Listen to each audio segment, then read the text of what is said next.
here's what I painted yesterday in the studio. And there's the setup.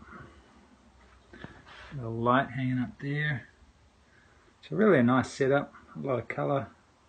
Sort of a red-green theme with the sort of a greenish tinge to the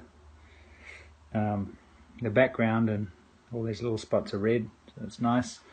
So what I'm thinking, it's quite big, it's 40 inches square, you can see the size of stuff. But what I'm thinking of doing is, there's no real center of interest at the moment. You know, there's a lot of contrast there, so your eye goes there. But equally, this shape is very interesting, but there's not enough punchy color here. So what I'm thinking of doing is making this bigger, putting it behind the cheese, and punching up the color there so that you've got a real center of interest there. And also darkening behind here so that this pops out a lot more as well. And I want to push the color a little bit more, make the color a bit more vibrant. So that's what I'm going to try and do today. We'll see how it goes. So this is the end of day 2, start of day 3. Much happier with it now. It's a lot more gestural brushwork and punchy color. So in order to get lots of vibrant color, I want to mix as little as possible. So I'm using quite a range of colors compared to what I normally use. I normally use just quite a restricted palette, but got a whole bunch of stuff here. This is so black, which I don't normally use, but I'm finding it interesting. Gets good greens with black, so black and yellow. Ultramarine blue, alizarin crimson, that's magenta, cad red mid, cad red light, so they're very, very similar. These are two different makes, so that's why they're so similar.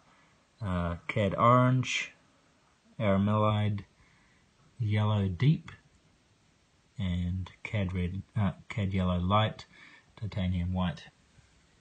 And I'm just using water. Big brushes, really big brushes.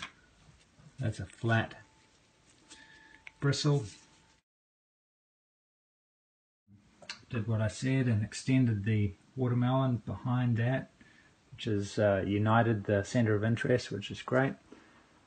And put this blue through the background and introduce that blue into the left hand side of most of the objects in the scene.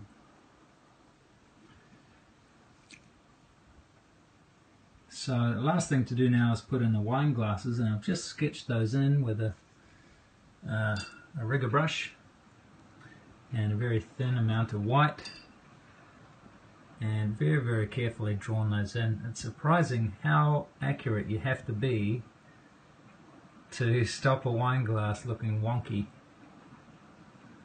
Very tricky things. As soon as there's a little wobble in it on either side, you're going to pick it up very easily. And there's the finished painting with the wine glasses in. A few little adjustments made. So the wine glasses were pretty tricky.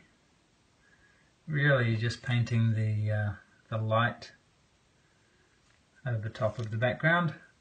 A few little chinks here and there that have to be in the right places.